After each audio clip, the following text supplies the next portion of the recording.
Very good morning to all my dear friends. एक नए दिन की, एक नए वीक की शुरुआत एक मोटिवेशनल कोट के साथ करते हैं। You will never win if you never begin. Simple is that. बहुत ही simple, easy to understand quote है, लेकिन बहुत सारे लोग इसको समझ ही नहीं पाते। वैसे समझ नहीं पाते, आई मीन टू से कि इसको इम्प्लीमेंट ही नहीं कर पाते। उनको कहीं पर पहुंचना है, उनके कुछ टारगेट्स हैं, उनके कुछ गोल्स हैं, लेकिन आप अपने गोल्स तक कभी नहीं पहुंच पाएंगे अगर आप एक शुरुआत नहीं करेंगे तो। और मेरा एक ऑब्जर्वेशन यह है कि लोग एक बेस्ट अपॉर्चुनिटी की राह देखते हैं कि जब मेरे पास रिसोर्सेज होंगे, वक्त होगा, ये होगा, वो होगा, तब मैं इस चीज़ की शुरुआत करूंगा। वो दिन शायद कभी ना आए। You have to create that moment, you have to create that situation. तो उसके लिए बेस्ट यही है कि आपके पास जो भी रिसोर्सेज हैं, जितनी भी लिमिटेड अंडरस्टैंडिंग है, जो भी रिसोर्सेज है, जितना भी वक्त है, उसका इस्तेमाल करें and start doing something that you really want to do. भले ही वो बेबी स्टेप्स हो। You never know after 1 year आप कहाँ पर पहुंच जाएंगे। After 1 year, maybe 5 years, maybe 10 years, लेकिन at the end of the day you will enjoy the process, क्योंकि आप वो चीज़ कर रहे हैं जो आपको पसंद है। तो प्लीज़ मेक श्योर कि आप जो भी ऐसा आपका गोल है, start doing that thing, start taking actions. विचारों से, या फिर मैं कहूँगा सिर्फ विचारों से कुछ नहीं होगा। आज 27 सितंबर 2021 है, दिन है मंडे। आई एम श्योर आप सबने अपना वीकेंड काफ़ी एंजॉय किया होगा। आज हमारे टेबल के ऊपर 5 इंटरेस्टिंग टॉपिक्स हैं। प्लीज़ मेक श्योर कि आप इस लेक्चर को दूसरे स्टूडेंट्स के साथ शेयर करें। एक गुड न्यूज़ है, अगर आप यूपीएससी की प्रिपरेशन कर रहे हैं तो स्टडी है, क्योंकि टीम ने मिलकर एक स्मार्ट कोर्स डिज़ाइन किया है जो आपको प्रीलिम्स और मेंस एग्जामिनेशन में बहुत काम आ सकता है। इस स्मार्ट कोर्स के ऊपर चल रहा है मंथ एंड सेल। ये 30 सितंबर तक चल रहा है। तो आज का दिन अगर हम पकड़ लें तो 4 दिन बचे हैं। इसमें आपको flat 50% discount plus extra 20% discount मिलेगा जब आप स्टडी 20 कोड का इस्तेमाल करेंगे। सारी इन्फॉर्मेशन आपको हमारी वेबसाइट या फिर हमारा मोबाइल ऐप जो है इसके ऊपर से मिल जाएगी। तो आज ही डाउनलोड करें स्टडी IQ का मोबाइल ऐप। आज का पहला टॉपिक है नीडलेस रॉ। द हिंदू का ये आर्टिकल है। काफ़ी कंट्रोवर्सी हुई थी इस चीज़ के बारे में। राजस्थान की सरकार ने एक लॉ है, एक एक्ट है, उसको अमेंड किया। इसका नाम है Rajasthan compulsory registration of marriages act. अब इसमें अमेंडमेंट सरकार ने किया और कुछ पॉलिटिकल पार्टीज़ ने राजस्थान की सरकार के ऊपर ये इल्ज़ाम लगाया कि आपने चाइल्ड मैरिज को ग्रीन सिग्नल दे दिया है, यानी कि अब राजस्थान में चाइल्ड मैरिज, बाल विवाह हो सकते हैं। क्या ऐसा पॉसिबल है? ऑफ कोर्स नहीं। कॉन्स्टिट्यूशन भी इस चीज़ को अलाउ नहीं करता। हमारे देश के लॉज हैं, ये भी इस चीज़ को अलाउ नहीं करते। तो Rajasthan compulsory registration of marriages act क्या है, इसको आज हम अच्छी तरीके से समझने की कोशिश करेंगे। It clearly does not amount to validating और लेजिटिमाइजिंग चाइल्ड मैरिज। स्टेटमेंट यह कहता है कि इसके जो अमेंडमेंट्स हैं, इसमें कोई भी ऐसी चीज़ लिखी नहीं गई है कि चाइल्ड मैरिजेस आर वैलिड या फिर ये चाइल्ड मैरिजेस को लेजिट साबित करता है। No, it is completely a myth. ये गलत इल्ज़ाम है, ऐसी कोई बात नहीं है। The Rajasthan law enacted in 2009 provided for compulsory registration of all marriages. ये 2009 का जो कानून बनाया गया, तो इसमें जितने भी मैरिजेस हो रहे हैं, चाहे वो चाइल्ड मैरिज हो, चाहे वो नॉर्मल जो एडल्ट के जो मैरिजेस होते हैं, वैसे एडल्ट आई मीन टू से कि हमारे देश में मेल्स के लिए, पुरुषों के लिए मैरिज की एज है 21 और फीमेल्स के लिए एज है 18। तो अगर फीमेल 18 प्लस हैं और जो मैन है वो 21 प्लस हैं, तो इस प्रकार के मैरिजेस हो या फिर चाइल्ड मैरिजेस हो, सभी मैरिजेस को आपको कंपलसरी रजिस्ट्रेशन करना है। इसका मतलब ये बिल्कुल नहीं है कि आपने रजिस्ट्रेशन कर लिया तो ये मैरिज, आपका चाइल्ड मैरिज जो है वो वैलिड हो गया। नहीं, यहाँ पर सिर्फ बात हो रही है कंपलसरी रजिस्ट्रेशन की। और ये सिर्फ ऐसा राजस्थान में नहीं है, दूसरे राज्यों में भी इस प्रकार का कानून है। सुप्रीम कोर्ट ने 2007 में एक केस था, सीमा वर्सेस अश्विनी कुमार। इस केस में सुप्रीम कोर्ट ने यह डायरेक्ट किया था कि हमारे देश में जितने भी मैरिजेस हो रहे हैं सभी के सभी मैरिजेस को रजिस्टर करना होगा। उसमें किसी भी प्रकार का ऐसा वो बैन नहीं लगाया था कि चाइल्ड मैरिजेस को रजिस्टर नहीं करना है। अगर कहीं पर चाइल्ड मैरिज भी हो रहे हैं तो उसको भी रजिस्टर करना है। अब आप समझ रहे होंगे या फिर सोच रहे होंगे कि तो फिर चाइल्ड मैरिज अगर कहीं पर हो रहे हैं तो कोई रजिस्ट्रेशन करवाने क्यों जाएगा? कोई नहीं जाएगा। हर कोई मीन्स लोगों की जो पर्सनल बिलीफ है या फिर कोई कास्ट की बिलीफ है, किसी रीजन की कोई बिलीफ है, तो उनको पता है कि लॉ इस चीज़ को अलाउ नहीं करता है, लेकिन उनकी वो मान्यता है, उनका वो वे ऑफ लाइफ है, तो वो चाइल्ड मैरिजेस जो हैं उसको इलीगल या फिर उसको गलत नहीं मानते, चाइल्ड मैरिजेस करवाते हैं। तो इस प्रकार के लॉ और इस प्रकार के सुप्रीम कोर्ट के वर्डिक्ट का कहना क्या ये है कि ये चाइल्ड मैरिजेस जो है ये वैलिड है? नो, इसके कुछ बेनिफिट्स हैं, खास करके उस व्यक्ति के लिए जो व्यक्ति माइनर था जब उसकी शादी हुई थी, तो उस व्यक्ति के लिए रजिस्ट्रेशन जो है वो बहुत काम आ सकता है। क्यों? Will talk about it.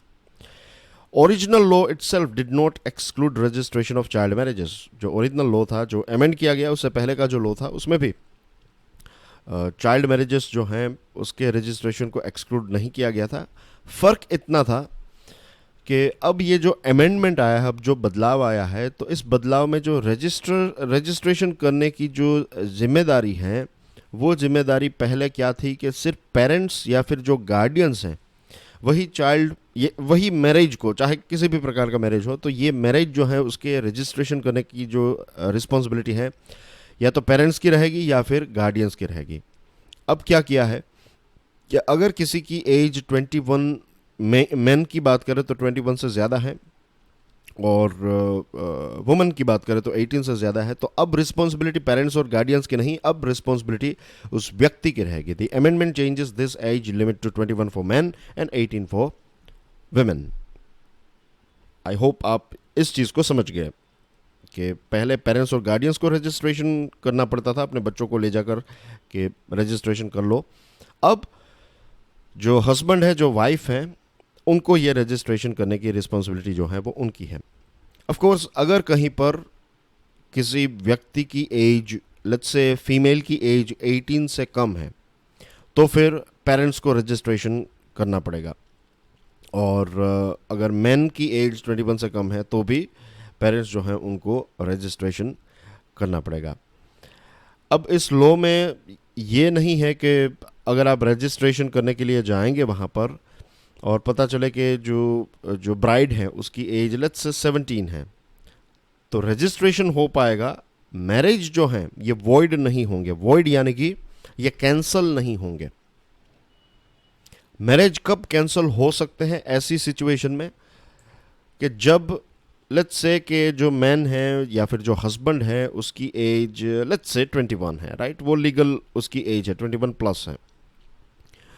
जो ब्राइड है उसकी एज लेट्स से 17 ईयर्स है। अब शादी के 2 साल के अंदर जब ये जो ब्राइड है उसकी एज 18 प्लस हो जाती है, तब वो कोर्ट में जाकर अगर कहें कि मुझे ये शादी मंजूर नहीं है, I want to step out of this marriage, तो ऐसी सिचुएशन में जब वो मेजॉरिटी अटेन कर लेते हैं, उस समय पर ये मैरिज जो है वो कोर्ट नलिफाई कर सकती है, क्योंकि जब शादी हुई थी उस टाइम पर उस व्यक्ति की एज माइनर थी, लेकिन शादी के 2 साल के अंदर अगर उस व्यक्ति की एज 18 प्लस हो जाती है और उस टाइम पर वो व्यक्ति एक बार एडल्ट हो गई वो व्यक्ति, और वहाँ पर फिर कोर्ट में जाकर उस व्यक्ति ने कहा कि मुझे ये शादी मंजूर नहीं है, तो उस टाइम पर ये कोर्ट जो है इस प्रकार के मैरिजेस को वॉइड कर सकती है। अगर एक व्यक्ति की एज 16 से कम है, 16 ईयर्स से कम है, चाहे वो लड़का हो या फिर लड़की, अगर 16 ईयर्स से कम है तो उस प्रकार के मैरिजेस तो वॉइड ही होते हैं। उसमें आपको कोई कोर्ट या फिर 16 ईयर्स से पहले की एज में मैरिज हुआ है तो वो मैरिज जो है वो इलीगल ही है और वॉइड ही है, वो लीगल कभी भी, फिर वो लड़का और लड़की की एज अगर 24 भी हो जाए तो भी वो वैलिड नहीं है, क्योंकि जब शादी हुई थी तब उनकी एज जो है वो 16 से कम थी। हमारे देश में चाइल्ड मैरिज को रोकने के लिए भी बहुत सारे कानून हैं, लेकिन आज तक उसमें हमें 100% सफलता नहीं मिली है। उसके पीछे रीज़न यह है क्योंकि देखिए, I am not promoting child marriages, I am not at all for it, in the sense कि मुझे इसमें कोई दिलचस्पी नहीं है पर्सनली कि चाइल्ड मैरिजेस हों, राइट। जिस फैमिली बैकग्राउंड में से, जिस रीजन में से जहाँ पर मेरी परवरिश हुई है, वहाँ पर चाइल्ड मैरिजेस जो हैं वो नहीं होते हैं। तो मैं एक ऐसा एनवायरनमेंट में बड़ा हुआ हूँ जहाँ पर चाइल्ड मैरिजेस हमने कभी देखे ही नहीं हैं, सुना है लेकिन देखे नहीं हैं। लेकिन फिर भी कुछ रीजन्स हमारे देश के ऐसे हैं, हमारे देश की जब हम विविधता की बात करते हैं तो वी टॉक अबाउट, और हमें काफ़ी एक गर्व भी महसूस होता है कि हमारे देश में इतनी सारी भाषाएं हैं, इतनी सारी खाने पीने की चीज़ें आपको मिलती है, अलग अलग टेरेन हैं, अलग अलग रीत रिवाज हैं। अब ये अलग अलग रीत रिवाजों में कुछ कुछ ऐसी जगहें हैं, कुछ ऐसी कास्ट्स हैं, कुछ ऐसे रीजन्स हैं जहाँ पर 16 इयर्स की एज में लड़कियों की शादी करवा देते हैं। अगर आप अपने दादा दादी को देखें, मदर फादर को देखें, देन यू विल फाइंड कि उस समय पर, आज से 40 साल 50 साल पहले जो हैं, लड़कियां की एज 16 के आसपास थी और शादी हो जाती थी। आज का ज़माना अलग है ऑफ कोर्स, लेकिन कुछ जगहों पर आज भी वो रीति रिवाज चल रहे हैं। तो एज ए नेशन क्या हमें उन रीति रिवाजों को कंसिडर करना चाहिए कि अगर आप किसी पर्टिकुलर कास्ट की एक बिलीफ रही है, and if it is a proven thing कि पता है कि सदियों से वो लोग इसी सिस्टम को फॉलो करते हैं, तो क्या ऐसी कास्ट्स जो हैं या फिर ऐसे रीजन्स जो हैं या फिर कम्युनिटी हैं, तो क्या हमें उनको एज ए गवर्नमेंट, क्या गवर्नमेंट को उनको स्पेशल परमिशन देनी चाहिए? एक लिमिट भी सेट की जा सकती है कि 16 से तो डेफिनेटली कम नहीं। I am just giving my ideas, I want you guys to think about it. मैं यहाँ पर आपको ये नहीं कह रहा हूँ कि ये सही है, मैं ये भी नहीं कह रहा हूँ ये गलत है। मैं चाहता हूँ कि आप खुद सोचें इसके बारे में, क्योंकि आप सिविल सर्विसेज की या फिर कॉम्पिटिटिव एग्जामिनेशंस की प्रिपरेशन कर रहे हैं, तो आपकी थॉट प्रोसेस क्लियर होनी चाहिए कि ये सही है या फिर गलत है, या फिर इसको और ज़्यादा एक्सप्लोर किया जा सकता है।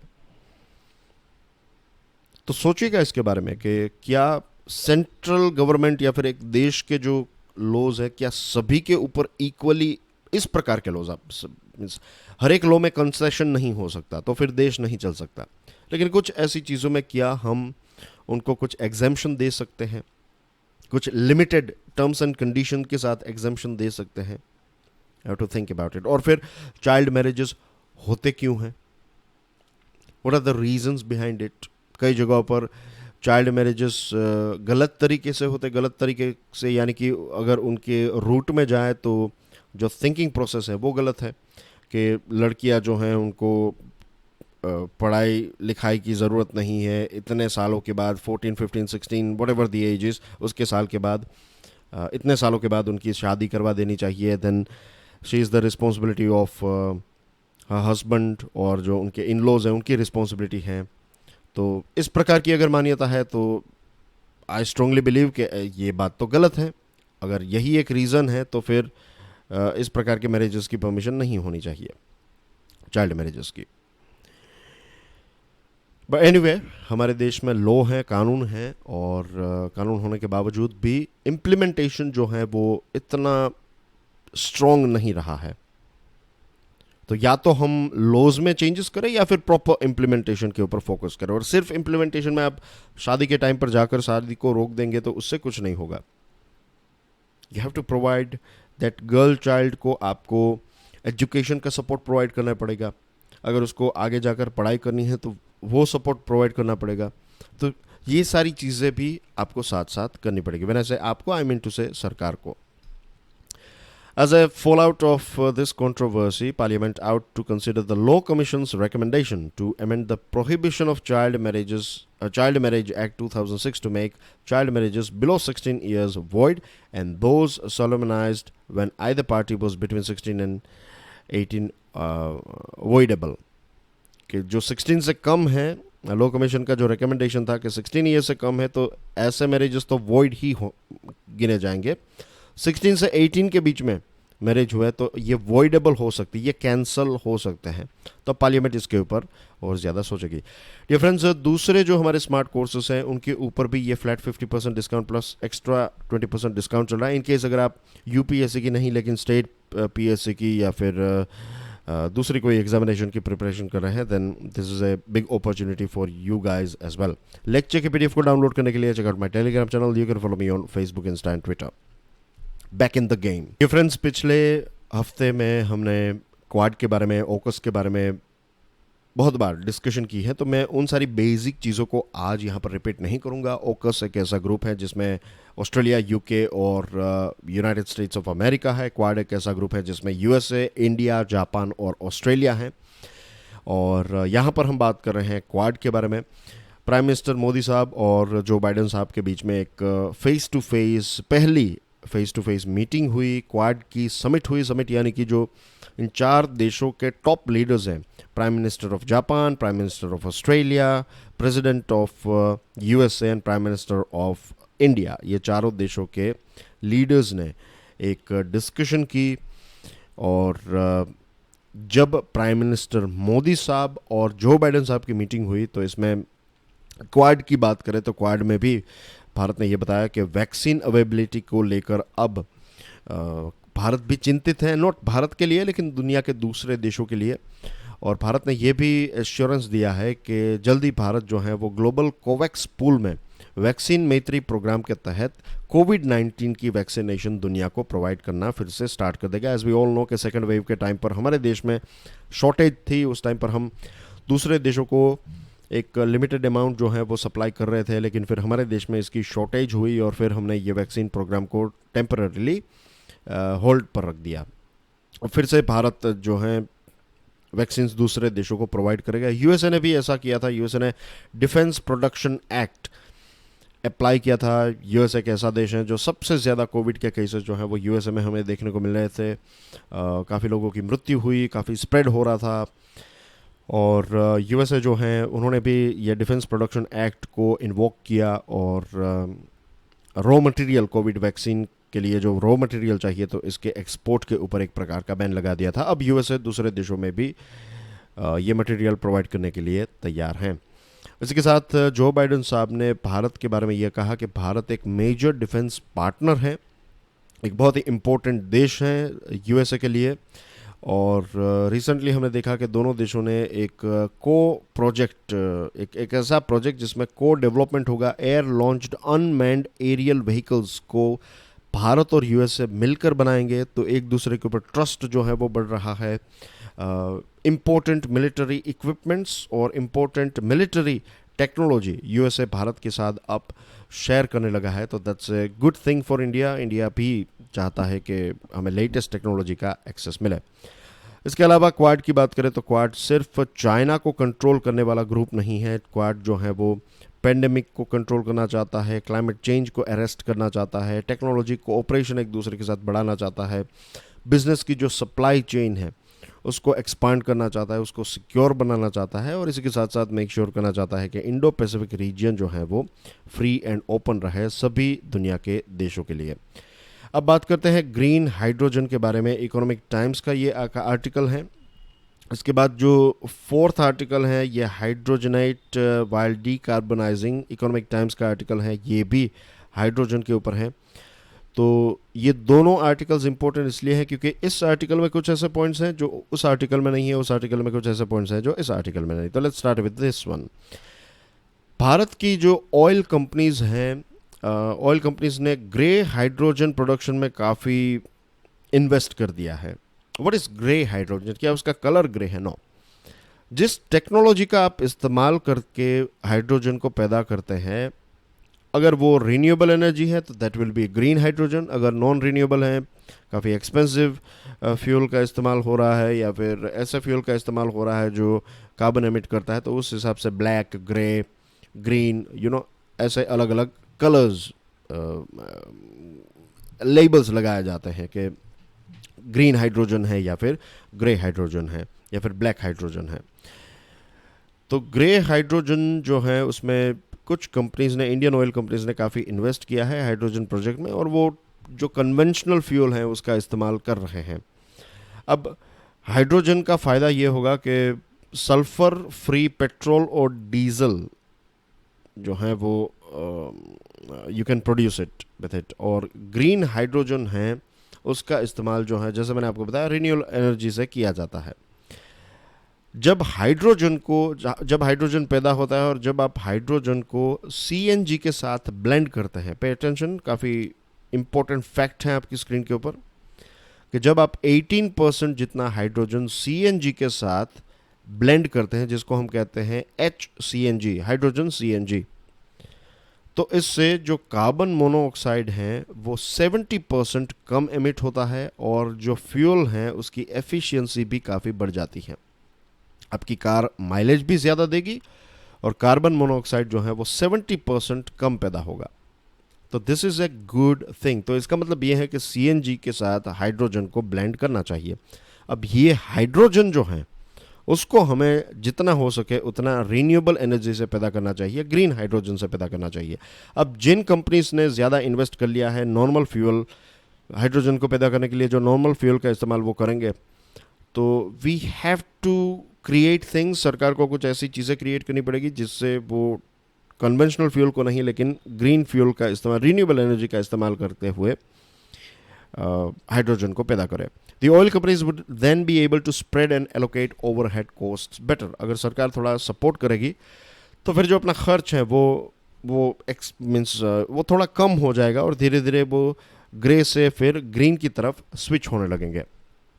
IOC ने एक नई टेक्नोलॉजी इनोवेट की है HCNG के लिए, by using catalysts for reforming natural gas partially so that target percentage of hydrogen is directly produced in the mixture, the rest being unconverted CNG। तो एक नई technology IOC, Indian oil corporation ने तैयार की है जिससे ये गैस और हाइड्रोजन जो है वो इसकी एक प्रोसेस की जाती है और इस प्रोसेस में ऑटोमेटिकली हाइड्रोजन जो है वो इसके साथ मिक्स हो जाता है। ग्लोबली बात करें तो hydrogen required for blending in CNG is generally produced via electrolysis of water followed by high pressure blending with gas which are energy intensive processes. एक तो आपको पानी में से पानी को स्प्लिट करना पड़ता है तो ऑक्सीजन निकल जाता है और एक तरफ हाइड्रोजन, तो ये हाइड्रोजन आप पैदा करते हैं, उसके बाद हाई प्रेशर ब्लेंडिंग से आप गैस के साथ इसको ब्लेंड करते हैं। अब इसके लिए बहुत ज़्यादा एनर्जी की रिक्वायरमेंट होती है और इसकी वजह से ये जो HCNG है उसकी कॉस्ट भी बढ़ जाती है।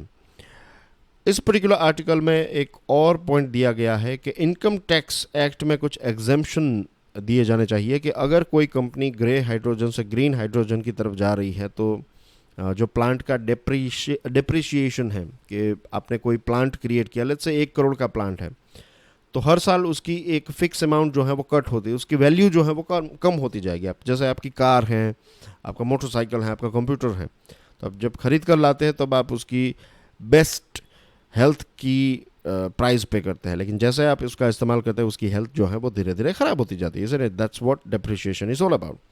तो डेप्रिशिएशन में कुछ एक्सेम्पशन मिलने चाहिए ताकि ये कंपनीज जो हैं वो थोड़े पैसे बचा सकें और ये पैसों से वो ग्रे से ग्रीन की तरफ आगे बढ़ सकें। अगर हम भारत स्टेज 4 के साथ ये कर सकते हैं कि भारत स्टेज के स्टैंडर्ड्स के साथ ये कर सकते हैं कि 4 में से डायरेक्टली हमने जंप करके 6 अचीव कर लिया, 5 को हमने ड्रॉप कर दिया है of course thanks to supreme court, but anyway 4 से डायरेक्टली अगर हम 6 पहुंच गए तो ग्रे से हम ग्रीन भी पहुंच सकते हैं। नेक्स्ट टॉपिक हाइड्रोजन के साथ जुड़ा हुआ जो टॉपिक है, इसमें जैसे मैंने आपको बताया कि वाटर को स्प्लिट किया जाता है हाइड्रोजन और ऑक्सीजन को इलेक्ट्रोलाइजर से अलग किया जाता है। अब हाइड्रोजन एक वर्सेटाइल एनर्जी कैरियर है और कार्बन रिडक्शन के लिए एक बहुत ही इंपॉर्टेंट रोल प्ले कर सकता है। भारत की टोटल कैपेसिटी की बात करें कितनी हो सकती है, हमारा ये पोटेंशियल है, तो रिन्यूएबल एनर्जी हमारे देश में 1097.465 गीगावाट जितनी रिन्यूएबल एनर्जी पैदा कर सकते हैं। ये हमारा पोटेंशियल है कि इतना हमारे देश में हो सकता है। और पिछले 7 सालों की बात करें तो भारत ने रिन्यूएबल एनर्जी में $70 बिलियन इन्वेस्ट किए हैं। अलग अलग क्षेत्रों में भारत ने जो इन्वेस्ट किया है उसका 1.89%, लगभग याद करने के लिए आप कह सकते हैं कि 2%। टोटल हमारा जो इन्वेस्टमेंट रहा पिछले 7 सालों में, अगर भारत ने 100 रुपये अलग अलग सेक्टर्स में लेट्स से इन्वेस्ट किए हैं, जस्ट अ सेकंड, अगर 100 रुपये इन्वेस्ट किए हैं तो 100 रुपये में से 2 रुपये हमने रिन्यूएबल एनर्जी में इन्वेस्ट किए हैं। तो वी कैन अंडरस्टैंड कि renewable energy is getting more and more important, और क्यों ना हो, क्योंकि क्लाइमेट चेंज भी तो हो रहा है। अब इलेक्ट्रिसिटी का जो इस्तेमाल होता है हाइड्रोजन को प्रोड्यूस करने के लिए, तो टोटल जो कॉस्ट है हाइड्रोजन का, उसका 70% इलेक्ट्रिसिटी का खर्च है। तो इसको हमें कम करना होगा, इसको सोलर या फिर विंड या फिर रिन्यूएबल एनर्जी से करना होगा। दूसरी चीज़, जैसे अगेन उस टॉपिक में हमने बात की कि टैक्स इंसेंटिव्स भी होने चाहिए। अगर टैक्स में कुछ एग्जाम्पशन मिलेगा तो ज़्यादा से ज़्यादा कंपनीज जो हैं वो ग्रीन हाइड्रोजन की तरफ आगे बढ़ेगी। बड़े बड़े ब्रांड्स जैसे कि रिलायंस इंडस्ट्रीज़, अदानी ग्रुप ने भी काफ़ी इन्वेस्ट किया है। पब्लिक कंपनीज ने भी इन्वेस्ट किया, जैसे कि इंडियन ऑयल कॉरपोरेशन का हमने एक एग्जांपल देखा। व्हाट वी नीड नाउ कि ये बड़ी बड़ी कंपनीज, प्राइवेट कंपनीज और पब्लिक कंपनीज के साथ साथ we have to take on board MSMEs as well, कि कैसे छोटी छोटी कंपनीज भी हाइड्रोजन का इस्तेमाल करें as a fuel. Large portion of global savings are now also being channelized through green bonds into projects addressing climate change. Green bonds यानी कि आप गारंटीड बॉन्ड्स होते हैं कि आपने लेट्स से सरकार ने एक बॉन्ड इश्यू किया, एक पेपर आपको दिया और उसमें एश्योरिटी दी कि ये 1,000 रुपये का पेपर है, आप अपने पास रखिए, और फिर आपको उसमें से कुछ ना कुछ डिविडेंड एक्सेट्रा चीज़ें मिलती जाएगी, रिटर्न मिलता लगेगा। अब ये पैसे जब सरकार कलेक्ट करती है तो किस में इस्तेमाल करेगी, या तो इंफ्रास्ट्रक्चर में या फिर स्कूल डेवलपमेंट के लिए। तो ये ग्रीन बॉन्ड्स जो है, नाम से ही पता चलता है कि ये ग्रीन एनर्जी को पैदा करने के लिए है, जो एमिशन है उन सारी चीज़ों को रोकने के लिए है। तो ऐसे ग्रीन बॉन्ड्स के माध्यम से हम कंपनीज की मदद कर सकते हैं। तो ये कुछ ऐसे इंटरेस्टिंग पॉइंट्स यहाँ पर शेयर किए गए हैं। Let's talk about flood management that cannot be watered down. The Hindu का ये आर्टिकल है। हमारे देश में सबसे ज़्यादा बाढ़ अगर किसी राज्य में आती है तो दैट इज़ बिहार। भारत और नेपाल के बीच में एक फ्लड मैनेजमेंट सिस्टम भी है, as you can see here. तो ये रहा नेपाल, और नेपाल के साथ अपनी बॉर्डर शेयर करने वाला एक राज्य है हमारा, and that is Bihar. You can see here as well. Nepal की बहुत सारी नदियाँ जो हैं, अब ये नदियाँ कहाँ से पैदा होती हैं? ये नदियाँ पैदा होती हैं हिमालयन ग्लेशियर्स में से, और पेरिनियल रिवर्स हैं, यानी कि 24/7 365 डेज इसमें पानी रहता है। तो जब बारिश होती है, स्नोफॉल होता है, तो पानी का फ्लो बढ़ जाता है। जब समर टाइम में जब स्नो मेल्ट होता है तब यहाँ पर पानी बढ़ जाता है। मॉनसून, वहाँ पर हिमालयन रेंजेस में मॉनसून में बर्फ़ गिरती है और कई जगहों पर बारिश होती है, तो बारिश की वजह से भी पानी जो है वो हर साल बढ़ जाता है। और ये सारी चीज़ें जो हैं वो हमारे बिहार के लिए काफ़ी डेंजरस बन जाती हैं, as you can see right. अब कुछ यहाँ की ऐसी नदियाँ हैं, कोसी नदी का नाम आपने सुना होगा, then you have this Gandak and Ghaghara river. तो आप ऊपर जाए तो आपको देखने को मिलेगा काली हैं, करनाली रिवर हैं, then you have Trishuli river. ये सारी नदियों का पानी जो है वो बिहार वाले पोर्शन में आ जाता है, जिसको हम कहते हैं मिथिलांचल रीजन जो है हमारा बिहार का। मिथिलांचल या फिर नेपाल का तेराई रीजन और बिहार का जो नॉर्थ वाला पोर्शन है, ये मिथिलांचल रीजन जो है, तो यहाँ पर सबसे ज़्यादा बाढ़ हमें देखने को मिलती है। तो इसको रोकने के लिए हमें कुछ करना चाहिए, इज़न्ट इट। एक जॉइंट प्रोजेक्ट ऑफिस 2004 में इसकी स्थापना की गई थी, और नेपाल साइड जो डैम है उसको कंस्ट्रक्ट करना, उन प्रोजेक्ट्स को कंस्ट्रक्ट करना, ये सारी चीज़ें की परमिशन भारत को दी गई।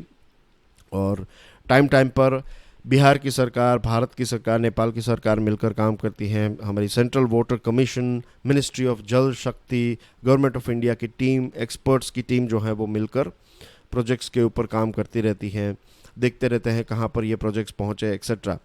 लेकिन लगभग 17 ईयर्स के बाद, हमने 2004 से शुरुआत की इज़न्ट, तो 2004 से अगर हम देखें तो 17 ईयर्स के बाद भी बहुत सारे प्रोजेक्ट्स जो हैं वो आज भी कंप्लीट नहीं हुए हैं। हाल ही में जो वाटर रिसोर्स डिपार्टमेंट है बिहार का, उन्होंने मिनिस्टर ऑफ जल शक्ति को एक पत्र लिखा था, 2 अगस्त 2021 की बात है, और कहा था कि डिटेल प्रोजेक्ट जो है उसका ये जो प्रोजेक्ट्स चल रहे हैं तो इन प्रोजेक्ट्स को जल्द से जल्द आगे बढ़ाइए।